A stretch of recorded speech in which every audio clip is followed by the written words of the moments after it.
wars or military incursions by various warlike peoples or forces. Several walls had already been begun to be built beginning around the 7th century BC. These later joined together and made bigger, stronger, and unified are now collectively referred to as the Great Wall. Especially famous is the wall built between 220 to 206 BC by the first emperor of China, Qin Shi Huang. Little of that wall remains. Since then, the Great Wall has on and off been rebuilt, maintained, enhanced. The majority of the existing wall was reconstructed during the Ming Dynasty. Other purposes of the Great Wall have included border controls, allowing the imposition of duties on goods transported along the Silk Road, regulation or encouragement of trade, and the control of immigration and emigration. Furthermore, the defensive characteristics of the Great Wall were enhanced by the construction of watchtowers, troop barracks, garrison stations, signaling capabilities through the means of smoke or fire, and the fact that the path of the Great Wall also served as a transportation corridor. The Great Wall stretches from Shanhaiguan in the east to Lop Lake in the west along an arc that roughly delineates the southern edge of Inner Mongolia.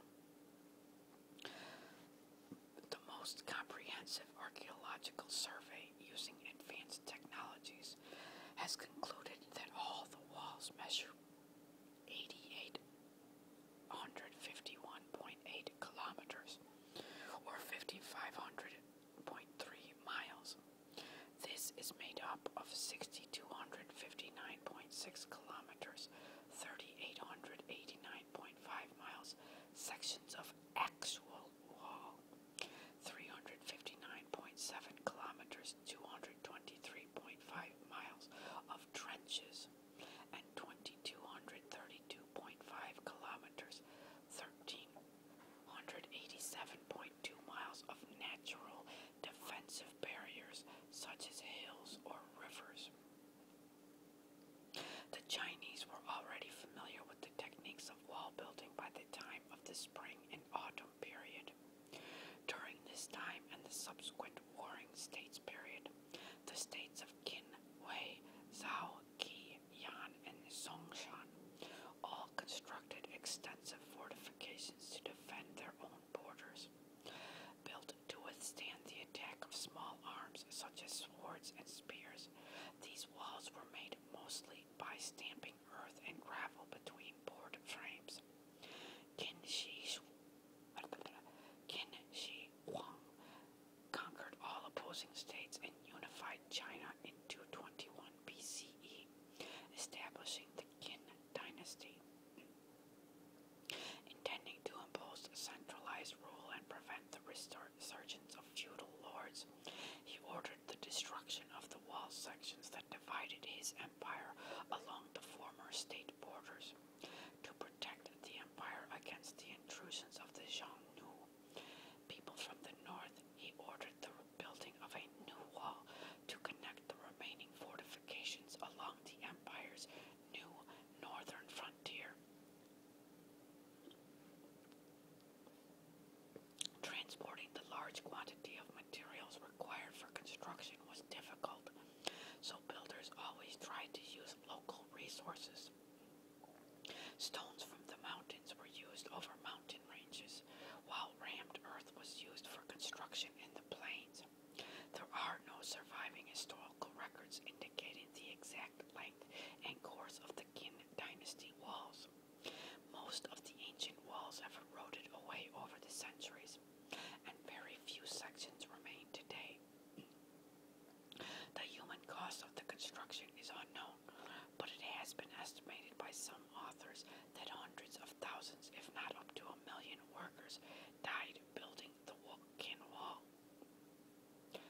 saw a special on the building of this wall where I don't know if it's true or not, but in the special they said that when a worker died, they used the bodies inside the wall.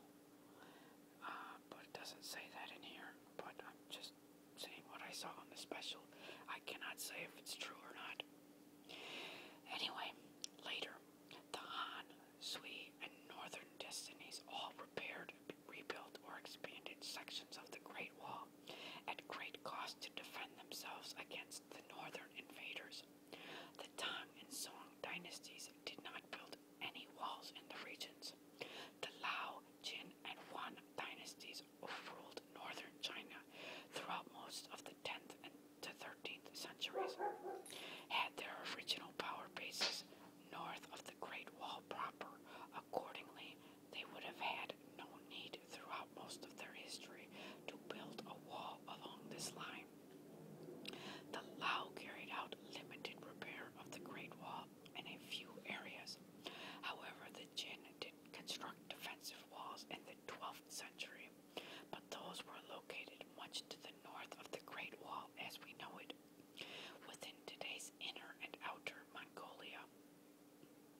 The Great Wall concept was revived again during the Ming Dynasty in the 14th century, and following the Ming's army's defeat of the Oirats in the Battle of Tumu, the Ming had failed to gain a clear upper hand over the Manchurian and Mongolian tribes after successive battles, and the long-drawn conflict was taking a toll on the empire. The Ming adopted a new strategy to keep the nomadic tribes out by constructing walls along the northern border of China. Acknowledging the Mongol control established the Ordos Desert. The wall followed the desert's southern edge instead of incorporating the bend of Huanghe. Unlike the earlier Qin fortifications, the Ming construction was stronger and more elaborate due to the use of bricks and stone instead of rammed earth. As Mongol raids continued periodically over the years, the Ming devoted considerable resources to repair and reinforce the walls. Sections near the Ming capital of Beijing were especially strong. During the 1440s to 1460s, the Ming also built a so-called Liaodong Wall, similar in function to the Great Wall, whose extension in a sense it was, but more basic in construction. The Liaodong Wall enclosed the agricultural heartland of the Liaodong province, protecting it against potential incursions by the Jurchen Mongol or Yungan from the northwest and the Jiangsu Jurchens from the north. While stones and tiles were used in some parts of the Liaodong Wall, most of it was in fact simply an earth dike with moats on both sides.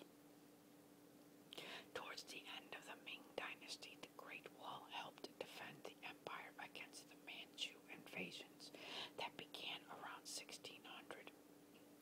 Even after the loss of all the Liaodong, the Ming army under the command of Chongwan held off the Manchus at a heavily fortified Shanawakan Pass, preventing the Manchus from entering the Chinese heartland. The Manchus were finally able to cross the Great Wall in 1644, after Beijing had fallen to Li Zexing's rebels at the gates of Shangchuan, were opened by the commanding Ming general Wu Zhenghua, who hoped to use the Manchus to expel the rebels from Beijing. The Manchus quickly seized Beijing and defeated both the rebel-founded Shun dynasty and the remaining Ming resistance, establishing the Qing dynasty over rule of all China. Okay. In 2009, an additional 290 kilometers, 180 miles of previously undetected portions of the wall built during the Ming Dynasty discovered.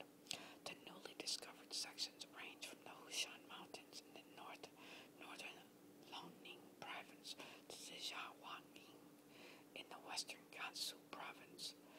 The sections have been submerged over time by sandstorms which moved across the arid region